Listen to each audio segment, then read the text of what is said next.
Hello everyone, this is your host, your friend, your boy, Jet Black, the one and only, here with another exciting video. And in this video I'm going to be playing some AI Dungeon 2.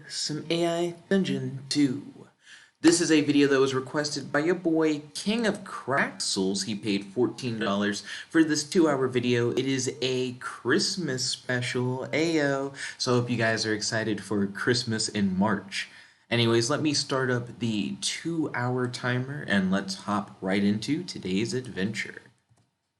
Okay, the 2-hour timer has started, the recording timer has started, so let's hop in. You are a divine spirit inhabiting and controlling a human-shaped storm cloud. You are a high school student who doesn't remember a lot about your past. You live in a 1-bedroom apartment with your roommate Ofda in Seld City. Ofda is your friend who is a sentient shape-shifting weapon. Seld City is a city where magic and modern technology coexist. You go to Seld City School of Magic and Technology. You are currently on Christmas break, hanging out with Ofda and your girlfriend Lucy at your apartment. Lucy has the power to manipulate and summon portals. Lucy enjoys fighting with friends for fun, partying, and traveling the multiverse. Your Christmas festivities are interrupted by an attack on Seld City by Jack Frost. Jack Frost is a murderous winter spirit that only manifests once a year by possessing a skeleton and imbuing it with ice magic. Jack Frost's magical ice cannot be melted, and he possesses the ability to negate the powers of his opponents and transform them into normal humans. Jack Frost likes to tell inappropriate jokes and creatively kill anyone in his path. Based on a news report, Jack Frost is heading straight towards your apartment on a murderous rampage. If Jack Frost reaches your apartment, he will find you and your friends. Okay, so our mission is to really just beat Jack Frost's ass. You can't melt his ice, but I'm not sure if that really matters. It sounds like we need to maybe exercise him. Let's see, you think about ways that you could defeat Jack Frost. Jack Frost isn't invulnerable, and he doesn't have... it's weird to say that he doesn't have the ability to, like, resurrect or anything, because he can always just possess a new body. Jack Frost isn't invulnerable, so you could destroy his skeletal form, potentially, using your lightning manipulation. That being said, Jack Frost could possess another skeleton if you destroyed his body, like if you destroyed his current skeleton, since he's a spirit. Let's see. You could potentially try and get an exorcist to exorcise Jack Frost's spirit and banish it, but you don't know any exorcists. So that doesn't really seem like that's really on the table. Lucy can create portals to other dimensions. So you could just have Lucy send Jack Frost to another dimension. You think Lucy's portal power might be your best bet against Jack Frost. Yeah, I mean, instead of trying to, like, call an exorcist or something to banish him, we could just banish him with a portal.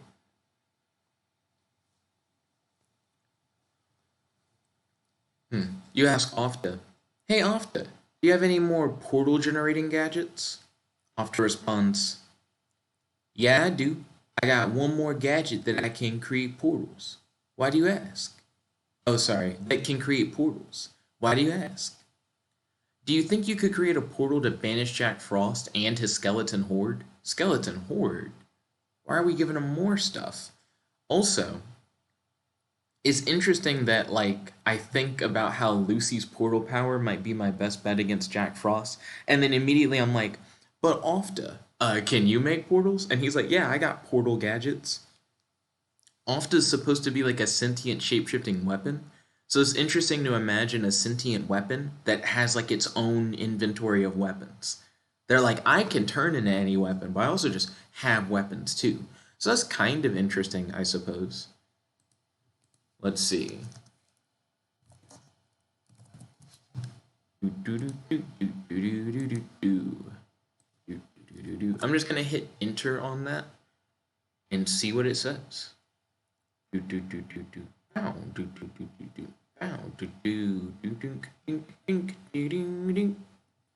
I mean, I could try.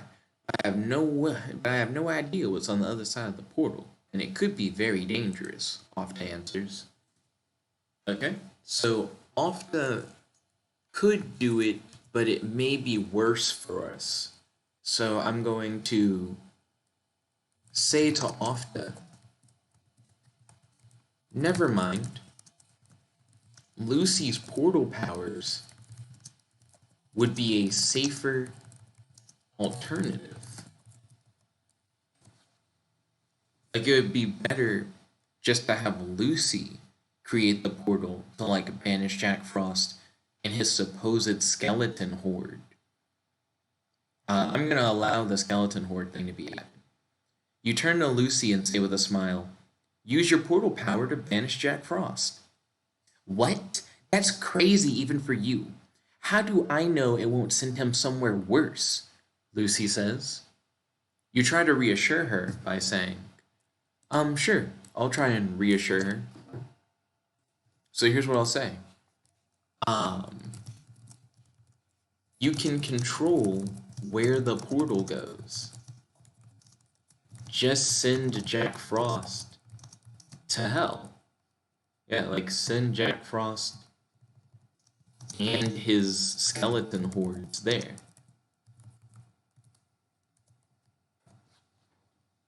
To me, that makes the most sense. Though, if his magic ice can't be melted, maybe he could literally freeze over hell. Okay, Lucy says nervously before adding, I hope you know what you're doing. Lucy focuses, and in a few minutes, she has a steady portal. Let's see.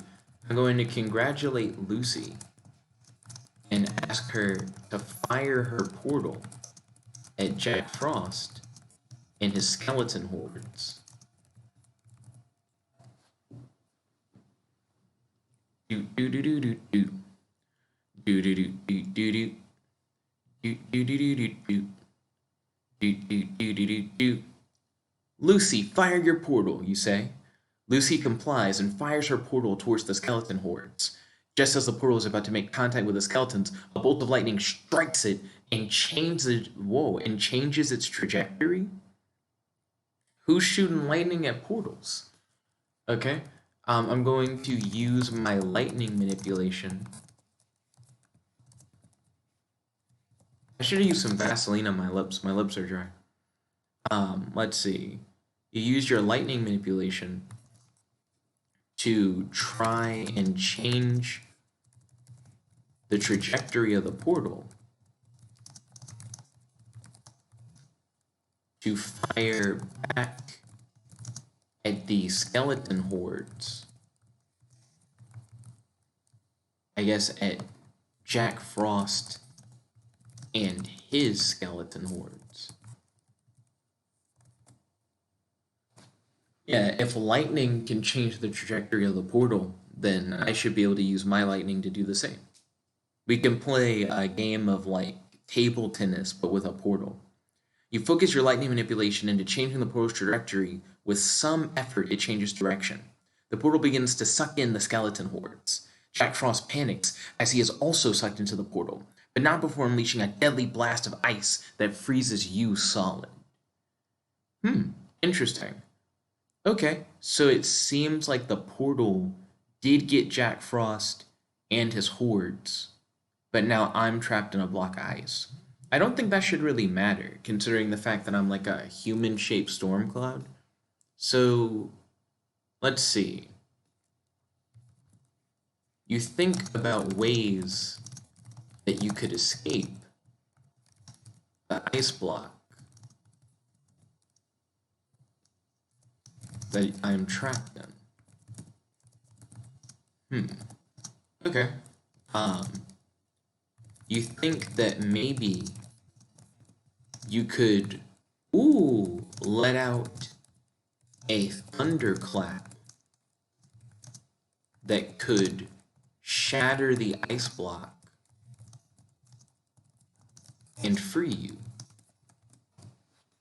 Yeah, because I have the ability to like manipulate like weather related things because I'm like a human shaped storm cloud.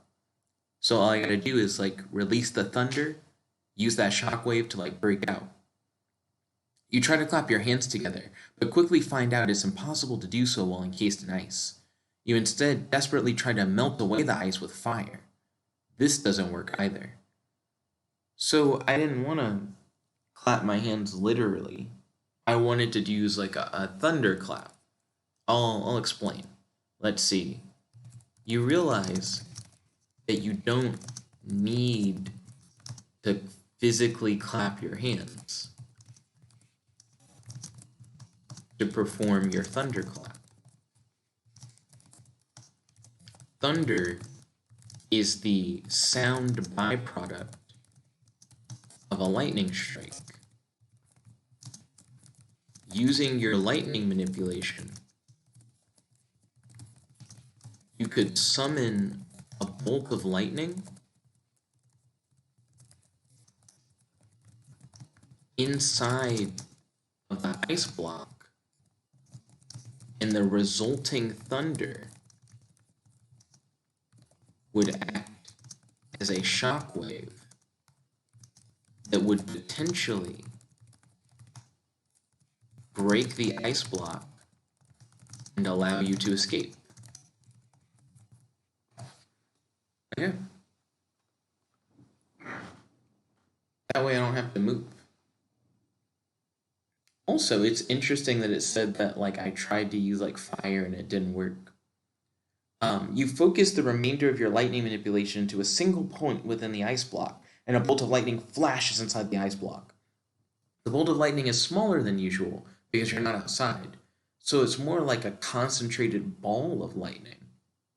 Okay, that's kind of interesting. I like that conceptually. It makes me imagine something like a Rasengan. Still, I'm trying to do the whole like thunderclap thing. So is it gonna follow up on the thunderclap? A. The lightning bolt causes a small thunderclap, and the ice block explodes, shattering everywhere. Lucy and Ofda are blown away by the force of your shockwave. You catch yourself midair with your levitation magic. Awesome. Okay. So I'm going to say to Ofda and Lucy, I'm free of Jack Frost ice. Of Jack Frost ice? It doesn't really sound like I'm putting the S at the end, but I'm trying. Jack Frost ice. Let's see. I'm going to congratulate Lucy on sending Jack Frost and his skeleton hordes to hell.